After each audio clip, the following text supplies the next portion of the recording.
Hi, and welcome to Creepy Crime Story, where the darkest truths aren't imagined, they're real. June 1st, 2011.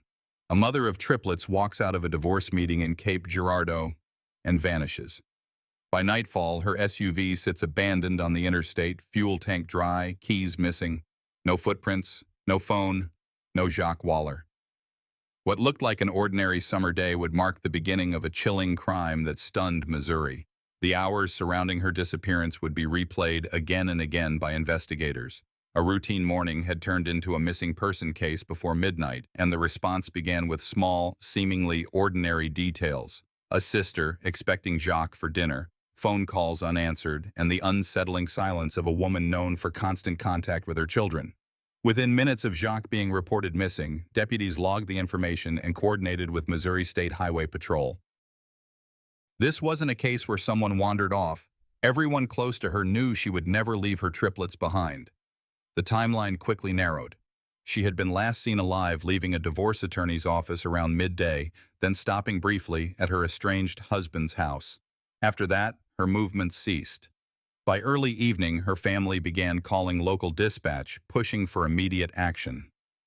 A 911 call came in describing her blue Honda Pilot abandoned along Interstate 55. The vehicle had run out of gas. It was empty, no Jacques, no personal belongings. For law enforcement, this was the first anomaly. Vehicles often tell their own story, but this one spoke only of deliberate staging. The scene offered quiet irregularities. Doors unlocked, no purse, no phone, no keys.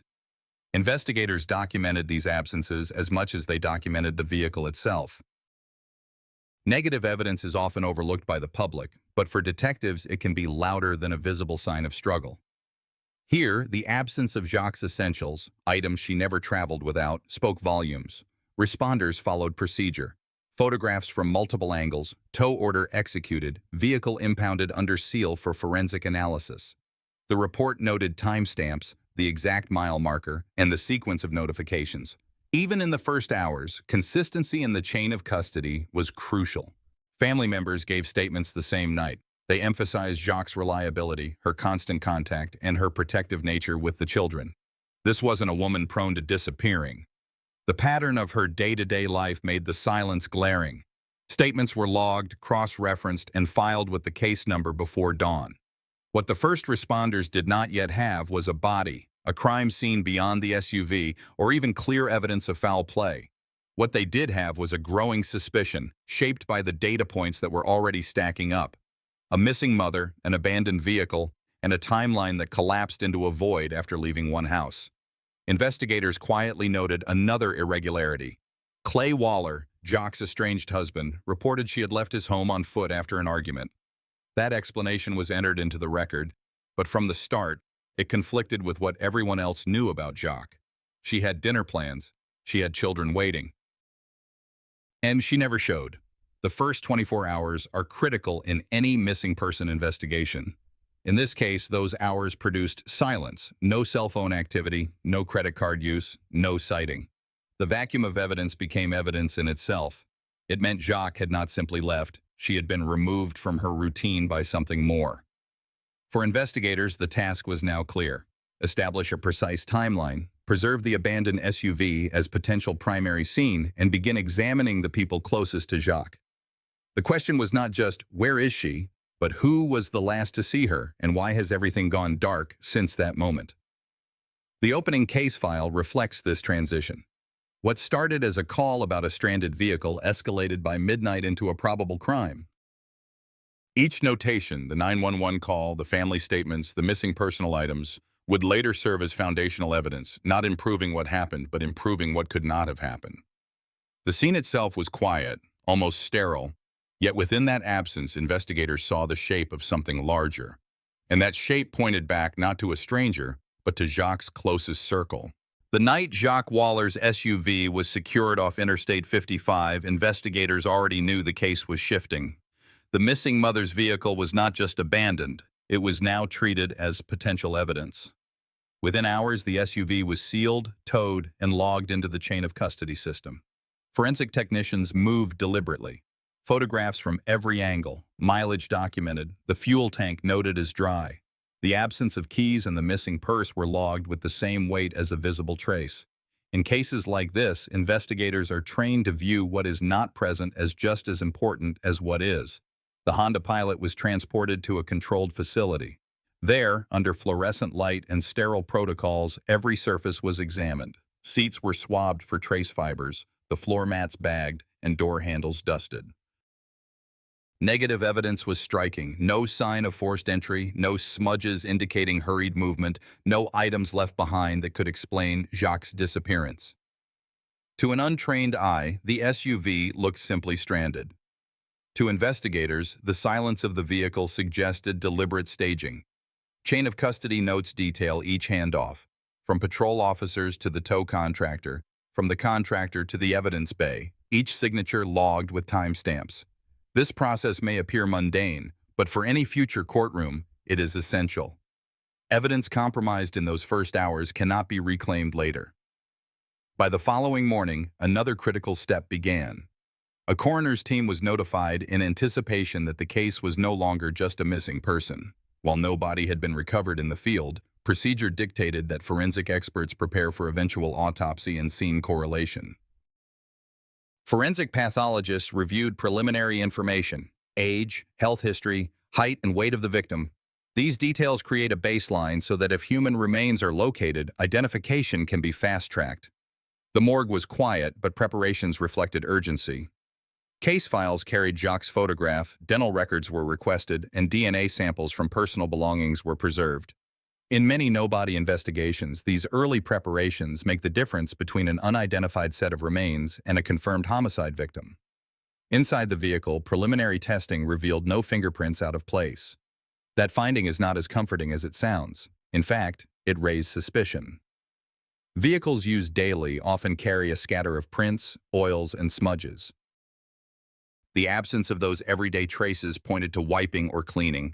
But without direct evidence of that process, investigators marked the result as negative latent prints. Fiber collection yielded more promising results. Blue fibers consistent with interior carpeting were gathered, bagged, and tagged for later lab comparison. At the time, those fibers did not confirm a crime, but they preserved a forensic anchor point. Investigators knew that later stages might link those fibers to other evidence recovered outside the SUV. The morgue team maintained readiness. In cases like this, a body is not always discovered immediately, but the autopsy process begins long before. Forensic protocols are written to anticipate, to avoid delay, to keep evidence flow seamless. Jacques' medical history, prior surgeries, and even orthodontic records were gathered and filed. When remains are located, this information allows for confirmation within hours rather than weeks. This dual track, the vehicle under forensic scrutiny and the morgue preparing without a body, illustrates how investigators manage the uncertainty of missing person cases that lean toward homicide. On one side, physical evidence is extracted from the known environment. On the other, the system anticipates recovery of remains, ensuring readiness. Both tracks must proceed in parallel. During interviews, law enforcement returned to family members for additional statements. They were asked for recent dental records, old prescriptions, anything that could provide biological samples. Jacques' twin sister provided hairbrushes and personal items. Those samples were secured, entered into CODIS-compatible systems, and locked under evidence seal. Investigators documented the mileage on the SUV. It read consistent with Jacques' typical travel. The gas tank, however, was unusual. It was completely empty. Friends reported she rarely let her car run so low. That anomaly entered the record as a working irregularity. It could suggest staging, a deliberate attempt to create the impression of a vehicle that simply broke down. What stood out to many in the early forensic reports was the contrast between order and absence. The SUV was clean, almost sterile. The morgue, prepared but empty, stood in quiet expectation. For investigators, these anomalies reinforced suspicion. This was not a case of voluntary disappearance. It was not an accident. It was the early footprint of a crime carefully masked. In small communities, crimes like this do more than create police files. They fracture the sense of safety. The sterile SUV and the empty morgue table symbolize that fracture.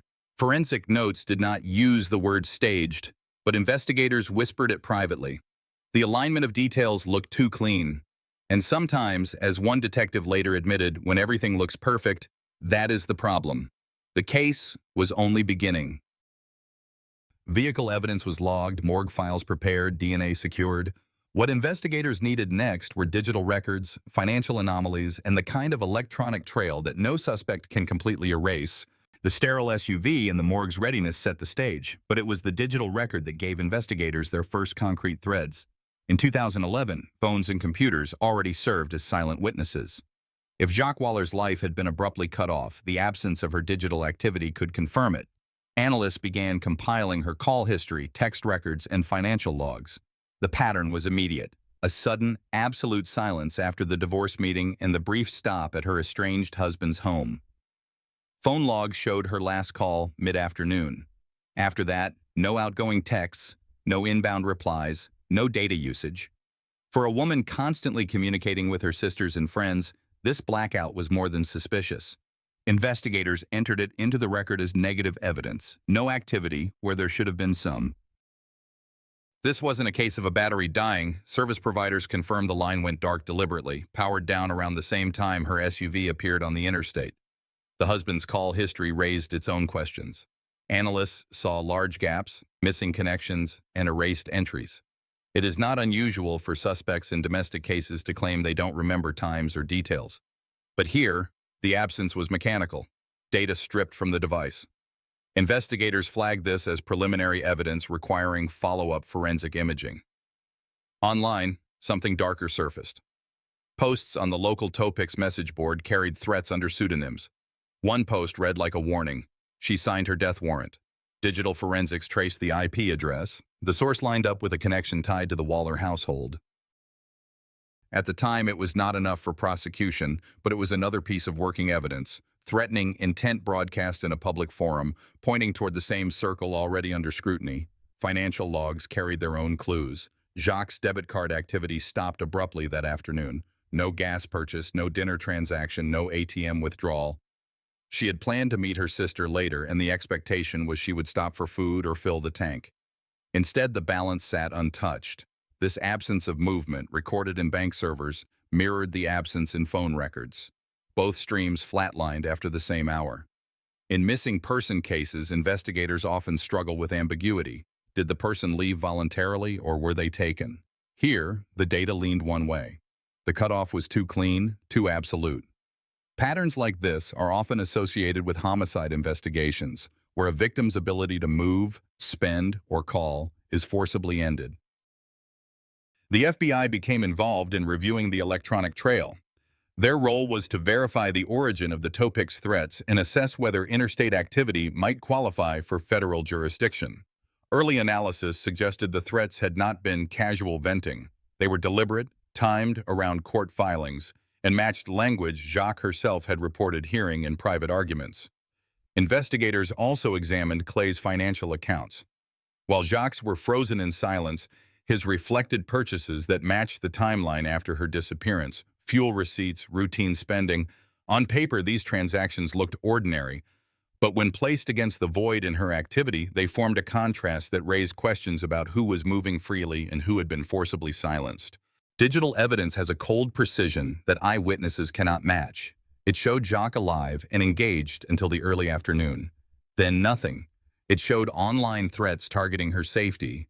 It showed the estranged husband's record with missing entries. Each data point was small, but collectively, they built the framework of a crime no one had witnessed. By the end of the first week, the case file contained more than interviews and a towed SUV. It contained a growing digital map of absence and anomaly. Forensic analysts presented their findings in structured reports: last confirmed phone use, last digital banking action, origin of threatening online posts. Each point tied to a timeline investigators were narrowing with every passing hour. What remained unsaid in those reports, but felt by everyone working them, was the human reality. Jacques Waller's voice was gone, not just in life, but in the digital ether, where she had once been constant. Silence in this context was not freedom, it was evidence. And in communities like Cape Girardeau, silence of this kind doesn't just unsettle investigators, it unsettles neighbors, sisters, children. A mother of 3 doesn't simply vanish without trace. The data was clear. Her life had been shut down, not by choice, but by force. The investigative team now had to turn this silence into proof. The SUV had raised suspicion. The morgue had prepared for the inevitable. The digital trail now framed the absence as an act. What came next was to place Jacques herself in the context of risk, to show why her disappearance fit a larger pattern, and why investigators believed this was not only a missing person, but a victim of domestic violence escalating to the ultimate crime. When digital records go dark in a case like this, do you see that silence as proof of a crime? Or do you believe investigators should wait for physical evidence before drawing conclusions? When investigators turned their focus from the SUV and the silent phone logs to the victim herself, the profile of Jacques Waller revealed patterns no digital record alone could show. Victimology is the process of reconstructing a life, examining personal history, known risks, and threats leading up to the moment of disappearance. With Jacques, the escalation was visible in every layer of her recent years. Friends and family described her as a mother who put her 3 children first. At 39 years old, she was balancing full-time work, co-parenting, and the strain of a divorce that had turned combative. In interviews conducted days after she vanished, her sisters explained that Jacques was not the type to disconnect. She was anchored to her support system. If she planned to leave on her own, she would have arranged for the triplets' care, left instructions, or at minimum, kept her phone active. This testimony was documented as confirmed behavioral evidence, establishing her as a high-risk missing person. The timeline before June 1st was marked with escalating stress. Records from court filings showed repeated disputes over property and custody. Witness statements revealed that arguments between Jacques and her estranged husband were not only verbal, but increasingly threatening. One sister recalled a call weeks earlier when Jacques said, "If anything happens to me, you know where to look." In a vacuum, that could sound speculative. In context, it became a working indicator of perceived danger.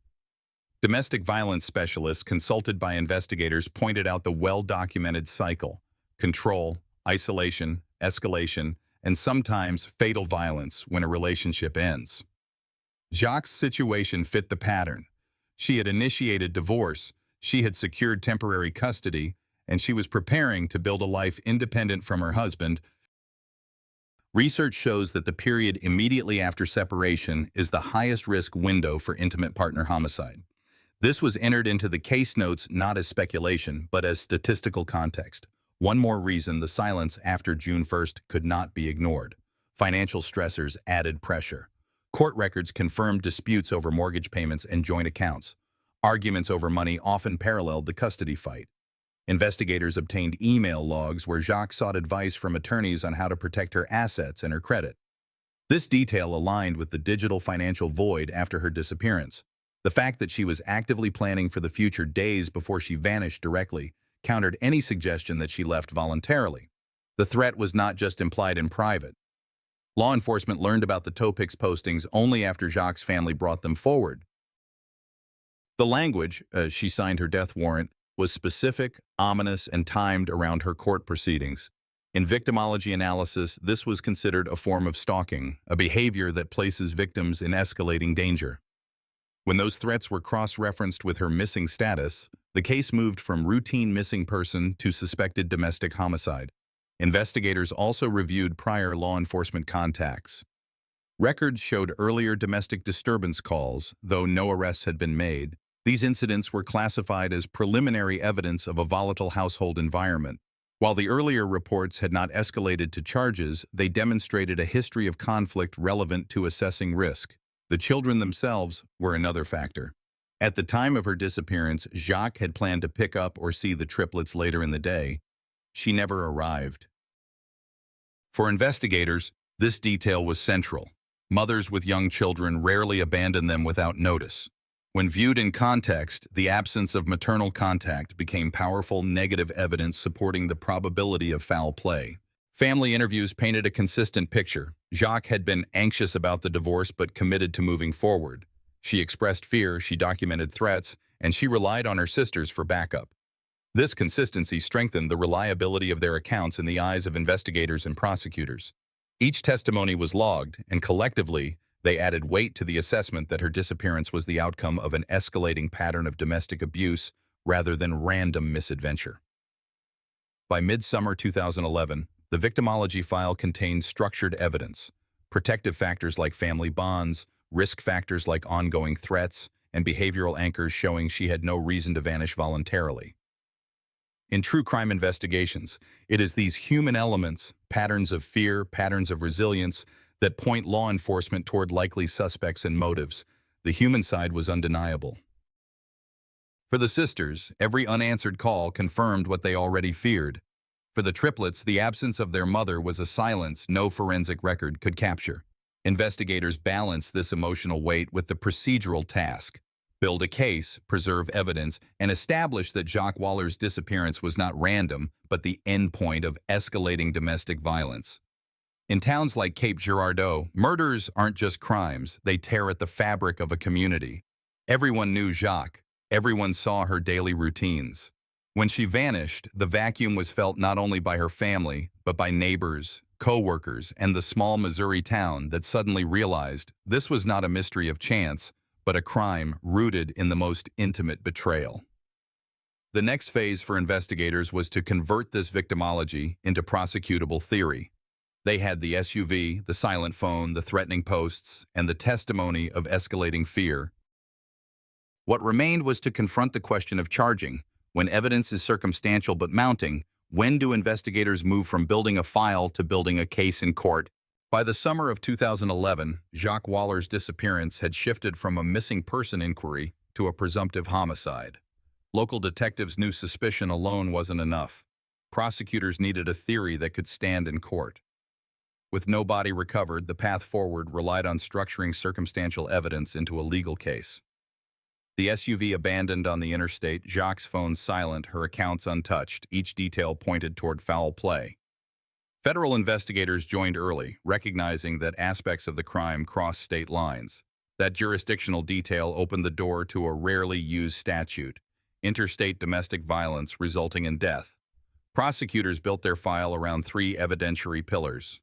First, the digital trail: sudden gaps in Jacques' calls and emails, paired with online threats linked back to her estranged husband. Second, behavioral testimony: family and friends recounting a pattern of escalating violence and explicit warnings. Third, physical absence: no sign Jacques left voluntarily, no purchases, no travel. The online postings were crucial. Though written under aliases, forensic analysis tied the language and IP traces back to the suspect. A line declaring she had signed her death warrant became evidence of intent. Combined with cell site data placing him near the SUV's location, the charging narrative gained strength. By 2012, the state's no-body prosecution risked collapse. Federal attorneys took a broader approach. Using 18 U.S.C. 2261A, they argued that the threats and violence fell under interstate domestic violence law. Witness cooperation added weight, with testimony that the suspect said Jacques wouldn't be a problem much longer. Federal prosecutors understood jurors' demand certainty, yet they also knew circumstantial evidence can convict when aligned properly.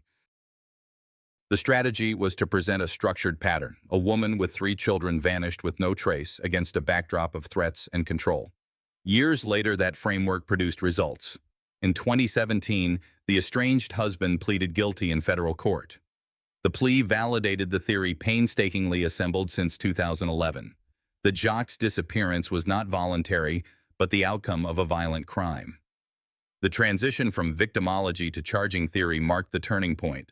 It showed how investigators, even without a body, can move from suspicion to prosecution by methodically aligning every digital trace, witness statement, and anomaly until no alternative explanation remained.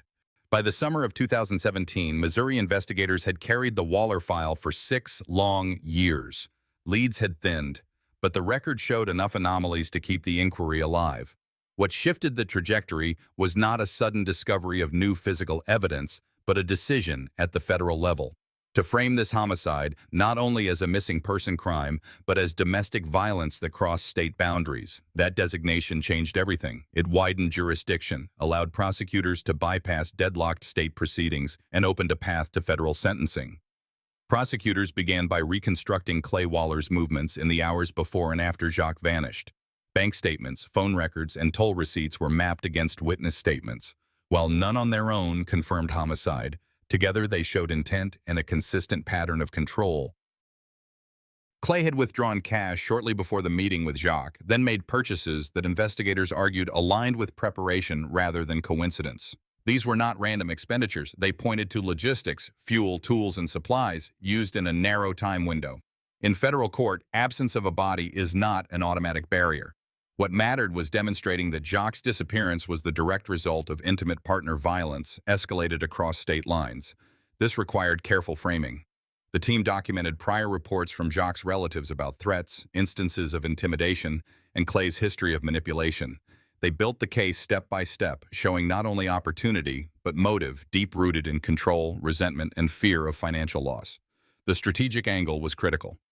Under Missouri law, the absence of Jacques' body complicated homicide charges. But federal statutes allowed prosecutors to argue that Clay's conduct amounted to interstate domestic violence resulting in death. It was a narrower but surer path. Investigators packaged the evidence into that framework: the history of threats, the documented meeting on June 1, 2011, the sudden disappearance, the unexplained transactions, and the eventual inconsistencies in Clay's statements. Each element was entered as confirmed or working evidence, always supported by logs and chain of custody. For the jury, and for Jacques' family, the absence of graphic forensic material meant the story relied heavily on context. That was a challenge. Crime without a body demands clarity. The prosecution leaned on phone records that ceased abruptly, on the SUV found abandoned without keys, on Clay's shifting alibis, and on the undeniable fact Jacques never came home to her children. Silence itself became a form of evidence. As the indictment moved forward, the defense pressed back, arguing that circumstantial evidence could not prove beyond reasonable doubt. They painted Jacques as possibly leaving voluntarily. Investigators countered with character evidence. Jacques was a devoted mother of triplets. Walking away was not consistent with her life. The jury would not be asked to imagine, but to consider the balance of probabilities established through months of data review. What set this phase apart was the interagency cooperation. Local detectives, once limited by state statutes, now worked with federal prosecutors who specialized in building cases where physical remains were delayed or absent. The strategy was to move steadily, without dramatics, to show the court that domestic violence is not less lethal simply because it leaves fewer traces. In quiet moments, family members expressed frustration at the delays, yet relief that the case had not been abandoned. For them, every legal motion was a reminder that Jacques' life mattered, that her disappearance would not be reduced to rumor. In towns like Cape Girardeau, crime is not just about law, it tears at community trust. The federal charge was more than a legal tool. It was an acknowledgement of harm that crossed beyond one household. By late 2017, the turning point had come. Clay Waller agreed to a plea deal under the federal charge. For Jacques' family, it was not the full trial they had once imagined, but it was an outcome that brought certainty. The crime that began in silence now had a formal name, a conviction attached, and a sentence on record. And yet, even as the deal was entered, one central question remained. Where was Jacques' body? That answer, investigators knew, would only come later through Clay's own disclosure. The transition from investigation to courtroom was less about new revelations than about giving official shape to what years of inquiry had already suggested. By 2017, federal prosecutors had negotiated a plea agreement. Clay Waller, confronted with the weight of evidence and the looming possibility of a life sentence, entered a guilty plea to the charge of interstate domestic violence resulting in death. In federal courtrooms, proceedings are deliberate. The record must be airtight because the absence of a body leaves little room for speculation. Every statement delivered before the judge had to connect directly to chain of custody documents, verified financial records, and corroborated testimony. Prosecutors outlined Clay's pattern of control, his threats, and his proximity to Jacques in the critical hours. They tied those behaviors to the statute that gave the federal government jurisdiction. The plea deal carried a 35-year sentence. For some, that number felt both long and short. Long in the sense that Clay would spend most of the rest of his life in prison. Short in the sense that Jacques' life could not be measured by a term of years. Yet for Jacques' family, what mattered was certainty. After years of unanswered questions, the crime had been formally acknowledged by the justice system. In sentencing hearings, family impact statements often provide the human voice that the record alone cannot capture. Members of Jacques' family spoke about her role as a mother, her commitment to her children, and the silence that had haunted their household since 2011. Those statements were not evidence. They were testimony to the cost of violence.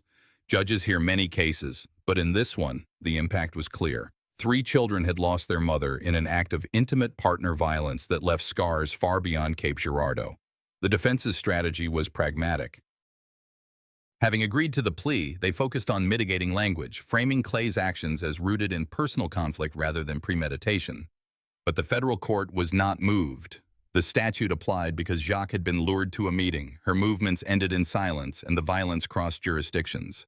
Once the charge was accepted, the sentencing was nearly mechanical. Forensic analysts testified briefly, not to dramatize, but to confirm that every digital record had been verified, every phone call logged, every bank transaction preserved in original format. Their role was to establish that this crime had been reconstructed through meticulous data, not conjecture. In modern courtrooms, juries and judges alike expect science to be exact. Here it was. What made this chapter of the case significant was not only the sentencing, but also what came after. Following the plea, Clay disclosed the location of Jacques' remains. For years, that absence had been the most painful void.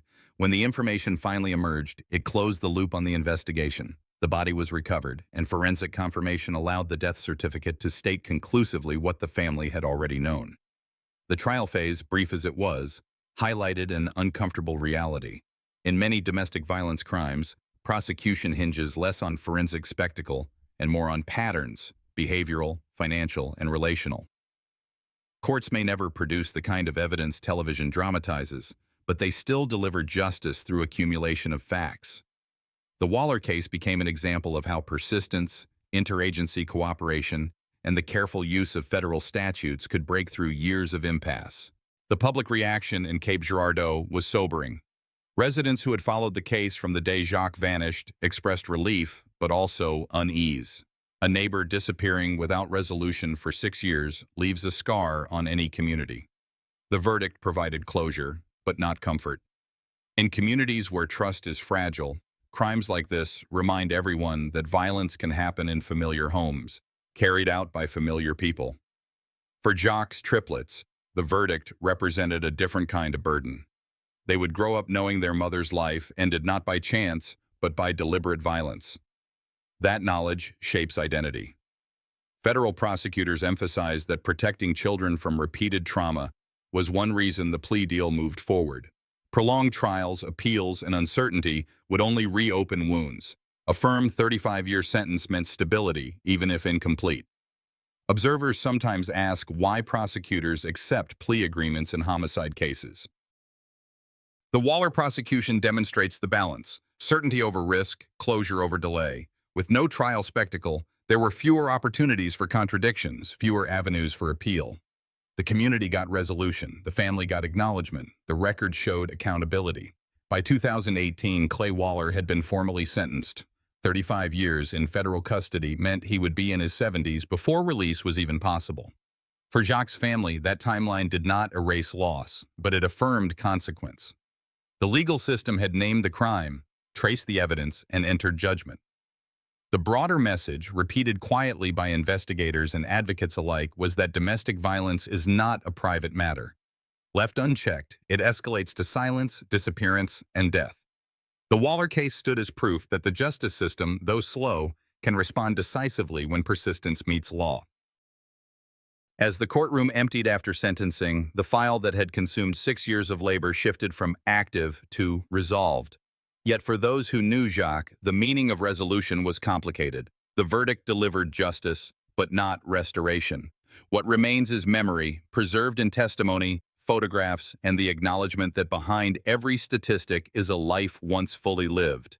By 2017, 6 years after Jacques Waller's disappearance, the investigation reached its conclusion. James Clay Waller II stood in federal court and admitted guilt to interstate domestic violence resulting in death. As part of the plea, he disclosed the location of Jacques' remains, giving her family long-denied closure. In 2018, sentencing was delivered. 35 years in federal prison. For Jacques' relatives, the punishment brought a measure of justice, though it could never replace the mother of three they had lost. Prosecutors emphasized that the case highlighted the dangers of coercive control and the need for vigilance in domestic violence investigations. The community, long haunted by Jacques' absence, held vigils and spoke openly about the importance of early intervention in abusive relationships. Her name became a reminder that crimes committed in private homes can reverberate through entire towns. Ending. Clay Waller is serving a 35-year federal sentence. Jacques' story remains a stark example of how a crime of control and violence can devastate a family and a community.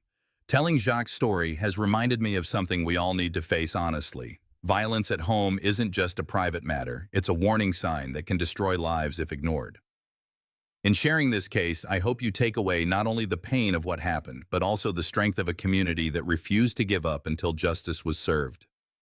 As I close this chapter, I want to ask you, what does true safety mean to you, and how do we protect it in our own families? If this story touched you, leave a comment with your thoughts, or even just let me know where you're watching from. And if you want to walk with me through more true crime stories that matter, subscribe now so you never miss what comes next.